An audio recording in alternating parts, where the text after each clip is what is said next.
Dan bukan hanya itu, saya percaya juga seperti yang tadi pagi saya sampaikan, kalau kita dibawa dalam level berikutnya, Allah membuat kita menjadi orang yang punya derajat kebangsawanan di dalam kita lebih tinggi lagi dan bukan seperti orang kebanyakan. Cara kita berpikir, cara kita berperilaku akan berbeda sama sekali. Itulah next level. Tadi pagi saya cerita. Di Semarang ini minimal, saya nggak tahu di kota-kota lain, saudara. Karena nggak sempat meneliti. Nggak ada waktu untuk itu. Di Semarang nggak perlu penelitian, Anda bergaul dengan orang Semarang, Anda tahu kebiasaan mereka. Saya perhatikan begini ya. Orang-orang di daerah tempat ini, di Jawa Tengah ini minimal. Selalu kalau ketemu dengan orang, kelihatannya kan sopan alus, saudara. Tapi kalau Anda perhatikan, cara nyapanya, cara ngomongnya, semakin dekat itu semakin mengarah ke pribadi. Dan seringkali negatif dan bukan positif. Kalau Anda ketemu orang barat misalnya ya, sudah lama gak ketemu, dia akan berkata, hey, you look so great. Kamu nampak begitu hebat sekali. Nah orang disapa begitu, diberkati kan, oh aku nampak hebat, lumayan. Ya kan, itu memberkati. Kalau orang Semarang, minimal, Anda lihat cara nyapanya, itu nyakitin hati. Loh, kamu loh, kok kurus terus? Loh apa urusannya, saudara? Nggak pernah ngasih makan. Ya kalau tiap bulan Anda ngasih 3 juta, 4 juta, begitu bolehlah. Loh kok kurus?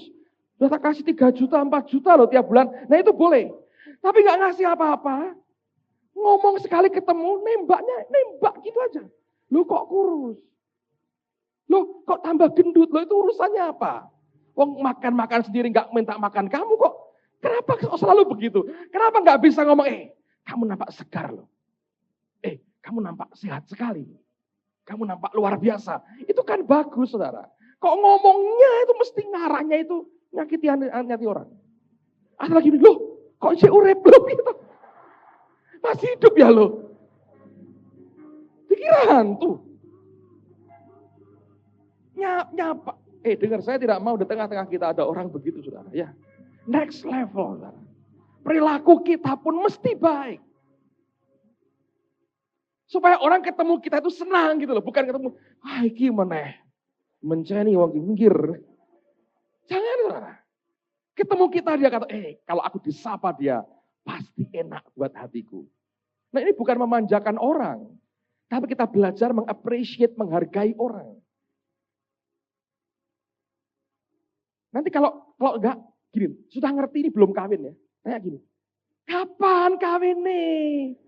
Tak enteni undangannya loh. Mau ngerti dia belum, pacarnya belum punya kok. Suruh kawin sama siapa? Jadi kalau orang-orang tua ketemu, loh cucunya berapa sekarang? Lah wong anak aja gak punya kok cucu ditanya, saudara. Sudah ngerti, tapi itu spontan ngomong begitu. Katanya akrab. Saya gak percaya itu akrab. Itu kurang ajar aja, saudara. Saya berdoa, Tuhan bawa kita ke next level. Rohnya dewasa, secara jiwa ini juga dewasa dong. Anda boleh bergurau, jangan nyakiti hatinya, jangan merendahkan orang lain. Itu nggak benar. Kelihatannya sepele, saudara. Tapi akan sangat baik kalau kita naikkan standar kebiasaan hidup masyarakat kita dan dimulai dengan kita. Jangan nyinggung perasaannya. Jangan memberi sapa itu malah menimbulkan sakit hati, saudara. Untuk apa? Amen, saudaraku. Kalau nyapa, kenapa enggak katakan yang baik? Katakan yang baik. Supaya dia diberkati. Amen, saudara. Itu akan luar biasa. Perilaku di gereja misalnya. Ya jangan sendalan jepit, pakai kaos. Itu ya jalan begini. Duduk. Dengar baik-baik. Itu sudah lumayan. Yang lebih parah, apa itu? Sudah khotbah ngoyo-ngoyo tinggal turu, saudara. Di sini jangan. Saya beri Anda hak. Kalau ada orang ngantuk di sebelahmu, pencet hidungnya. Cuman 2 aja, bangun atau mati aja. Kita kumpul, kita bangkitkan lagi, enggak apa-apa, saudara. Pencet hidungnya, enggak bangun mati aja. Kita doain kebangkitan. Kalau bangkit. Saya beri Anda hak. Tidur jangan maaf ya Pak, bangun jangan. Pencet hidungnya aja. Saya beri Anda otoritas untuk mencet hidung orang lain. Mau latihan boleh silahkan. Lihat sebelahmu. Tidur pencet hidungnya. Next level saudara. Amen. Saya berdoa supaya Allah beri kita mengerti. Air harus jadi anggur. Yang lain begitu Pak. Ya tapi kamu harus jadi anggur. Itu air. Kita anggur dan bukan air. Dulu kita air.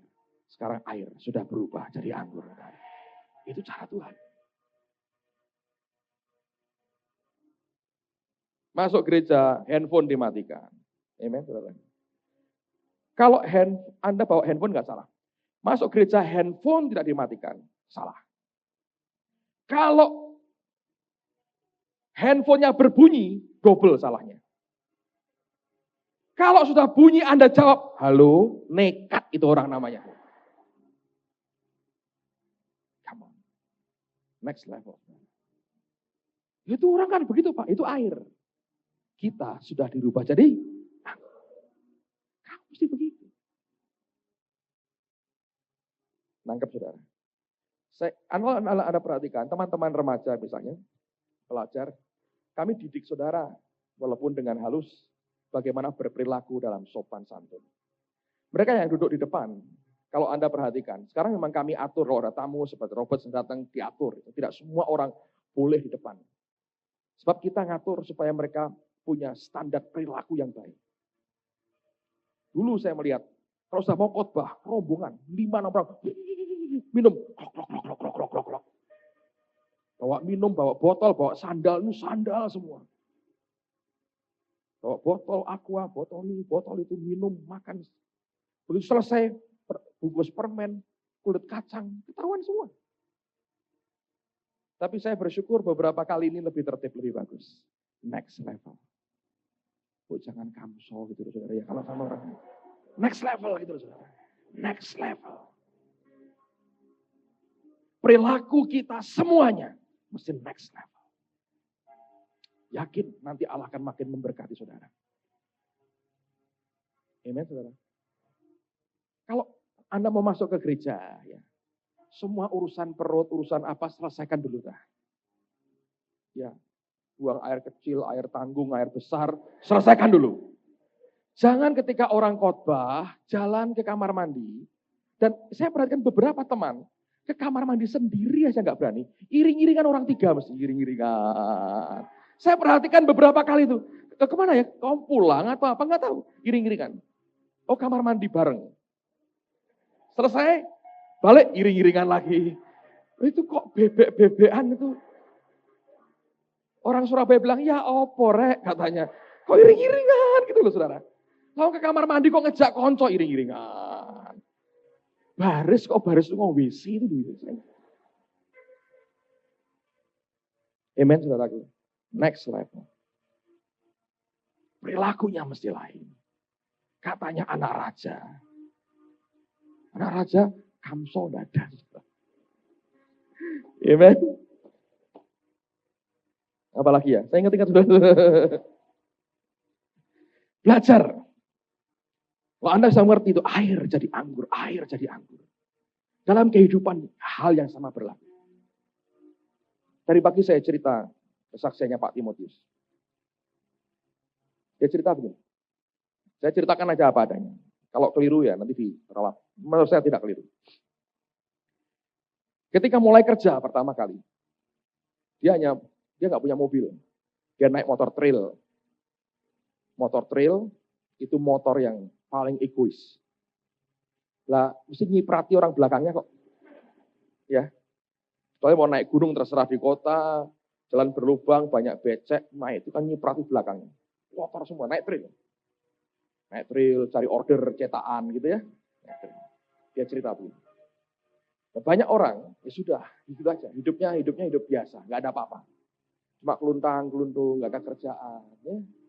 Bangun jam 8 pagi. Ya, jam 8 pagi. Keluar, cari teh, cari kopi. Duduk. Semua sudah kerja, sudah sekolah. Baca koran. Lihat Suara Merdeka. Yang dibaca apa? Tarsan. Oh, Tarsan perang lawan gorila. Ya, apik itu tuh.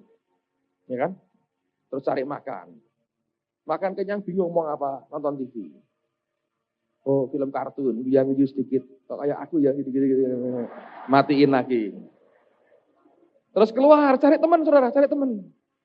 Ngukur jalan, muter sana sini. Nggak tahu mau kemana, nggak tahu. Ngukur jalan pokoknya. Yang ngukur jalan di Semarang diukuri begitu ya. Udah selesai 1:30 siang, lapar toh, balik kandang deh. Berat, makan. Habis makan, kenyang. Masuk kamar, tidur. Sore bangun, ngapain lagi nggak tahu, saudara. Jalan. Baca apa? Nggak ngerti mau siapa. Ngukur jalan lagi, cari teman-teman yang sudah kerja, pulang kuliah digangguin, cari ngobrol, cari apa. Gitu aja kerjanya. Malam jam 9, pulang lagi. Nonton TV. Sampai ngantuk-ngantuk, tidur lagi. Ngorok. Tiap harinya begitu. Nggak ada apa-apa yang dikerjain. Jadi hidup dihabiskan untuk nganggur, luntang. Terus ngapain? Ngapain? Tapi tadi pagi saya ceritakan begitu. Pak Timotius itu dia cerita sama saya sekian tahun lalu. Dia naik motor trail. Berhenti di traffic light. Merah kan harus berhenti. Kalau kuning hati-hati ya anak-anak. Saya beritahu kalau Anda masih belum tahu soal itu. Jadi kuning itu merah berhenti, dia berhenti. Terus dia berkata gitu. Dia lihat di jejak-jejak samping-sampingnya. Ada orang pakai mobil banyak sekali. Munculnya misalnya. Loh, yang punya mobil kan banyak. Kenapa aku nggak bisa satu di antaranya? Saya beritahu, kalau Anda meninggalkan grup sepeda motor, tidak usah minta maaf. Tinggalin aja. Mereka tidak akan sakit hati. Loh, gue kok ninggal aku Pak motor saiki? Jangan, saudara. Mereka tidak akan sakit hati. Dan itu tidak dosa, saya beritahu. Anda beli mobil karena Anda bisa, bukan ngerampok loh ya. Anda tidak mau naik motor lagi, itu bukan dosa. Bukan dosa, jangan khawatir. Saya ampuni dosa, saudara. Jangan khawatir. Sih? Dia berpikir, apa aku nggak bisa satu di antaranya? Itu sudah berpikir untuk next level. Bukan ngajar orang untuk serakah dan rakus. Mikir, next level. Setelah itu saudara, sekian waktu kemudian, dengan bangga dia beli mobil Kijang Komando. Kalau Anda masih ingat tahun 80-an, itu kotak semua. Kayak black. Belakangnya itu bukaan, dikasih jerigen isi pasir. Kalau gublak. Itu Kijang pertama. Saya tahu bangga dia naik Kijang. Kalau nyetir asik Pak Ibatus. Setelah itu dia lihat, loh mobil yang pas pinggirannya bukan kotak, karena itu buatan Indonesia murni, kotak tak saudara. Yang mengkelong juga banyak yang punya. Next level, dia beri zebra warna putih. Tetap bak terbuka, jeligen tetap dibawa di belakang. Membawa beban kemanapun pergi supaya stabil. Lalu mikirnya lain lagi. Loh, yang pakai sedan banyak. Kenapa aku nggak bisa satu di antaranya? Saya masih ingat, dia beli sedan seret bekas warna coklat. Belum pulang ke rumah, pamer dulu ke pendetanya. Ke rumah saya. Pura-pura tanya, bagus nggak? Dalam hati, nih gua beli katanya. Ya begitu. Kan next level. Sekarang saya nggak tahu lagi yang dia pikirkan. Mungkin sekarang tiap hari naik melihat ke angkasa. Garuda, Merpati, Mandala. Kenapa nggak aku satu di antaranya? Dia akan beri nama Gatot Kaca Airways. Ya kalau bisa kan bagus saudara. Why not? Tapi saya mau beri Anda ide. Air bisa diubah jadi anggur. Next level. Yang pertama, ingat ciptakan habitat. Ucap syukur. Di situ Allah suka. Yang kedua, air jadi anggur. Next level. Tapi yang ketiga, dengar baik-baik. Ini yang luar biasa. Tadi Pak Timotius berkata begini, kamu ngerti bahwa pertama-kama yang diubah itu sesuatu yang orang berkata itu luxury. Saya renungkan betul. Tapi roh Tuhan juga berkata begini. Tahukah kamu bahwa mujizat itu berdampak apa kepada si mempelai.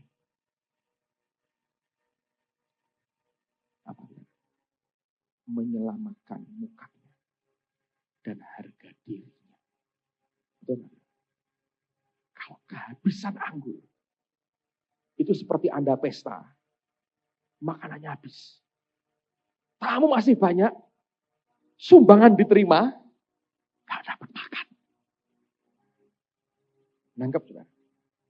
Siapa yang pernah mantu atau kawin kayak begitu? Coba angkat tangan. Ikannya makanannya habis. Ada? Gak ada, puji Tuhan, puji Tuhan. Tapi kalau Anda ngerti tradisinya sama.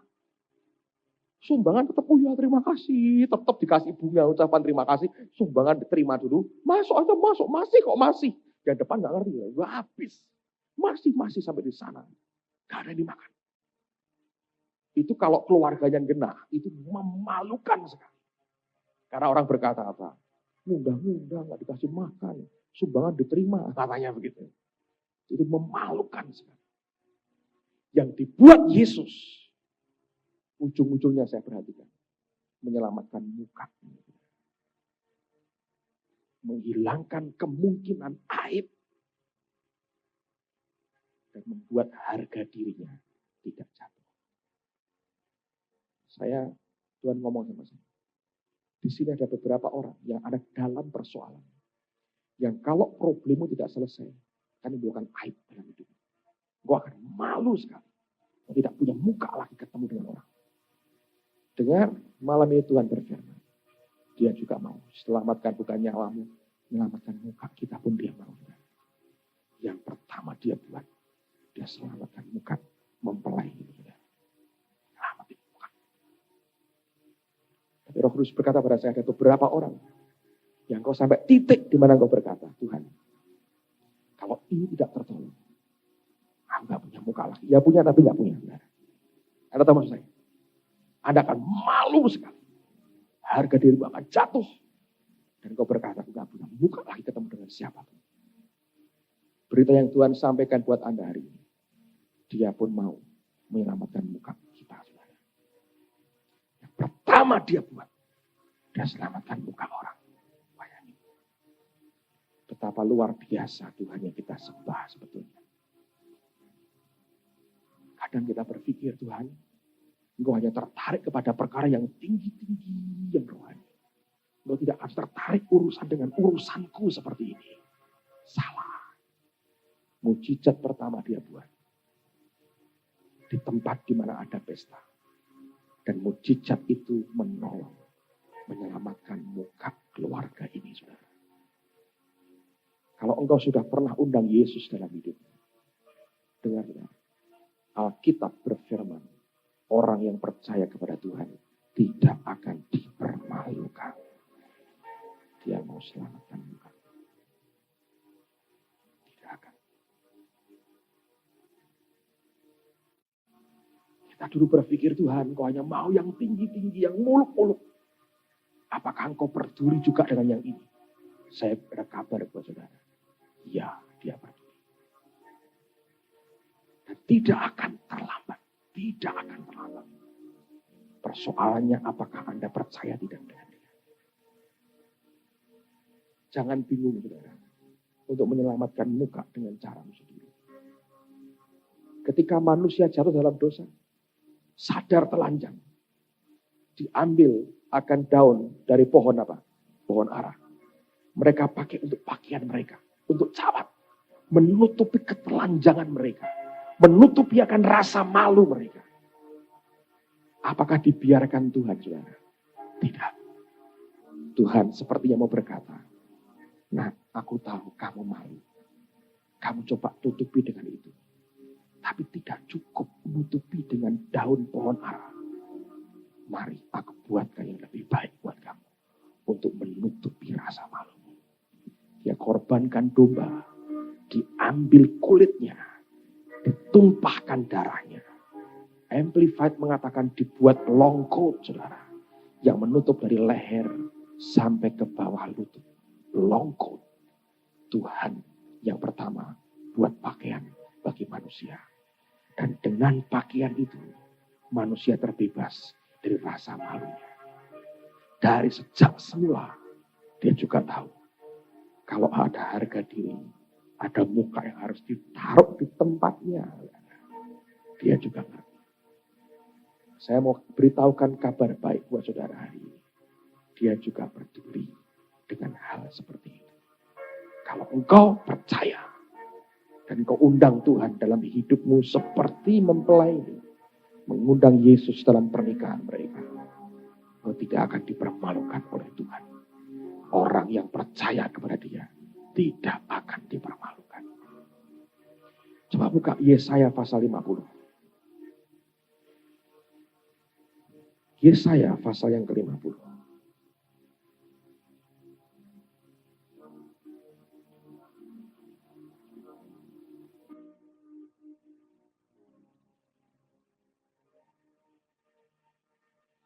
Ayat yang ke-7 kita akan baca sama-sama. Yesaya pasal 50. Ayat yang ke-7.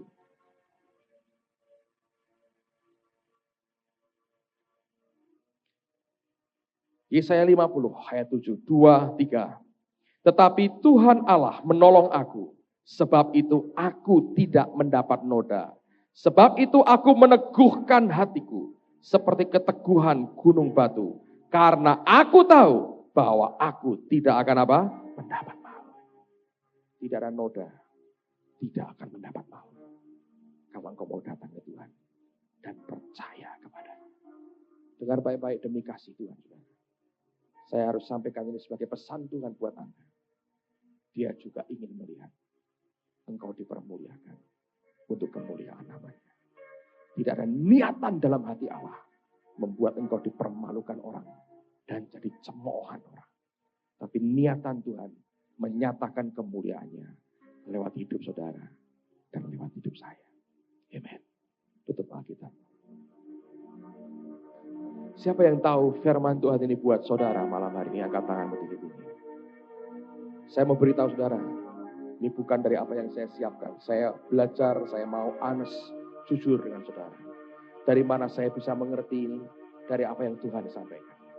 Saya tahu ketika Tuhan berbicara seperti ini, pasti ada banyak kehidupan yang membutuhkan firman seperti ini.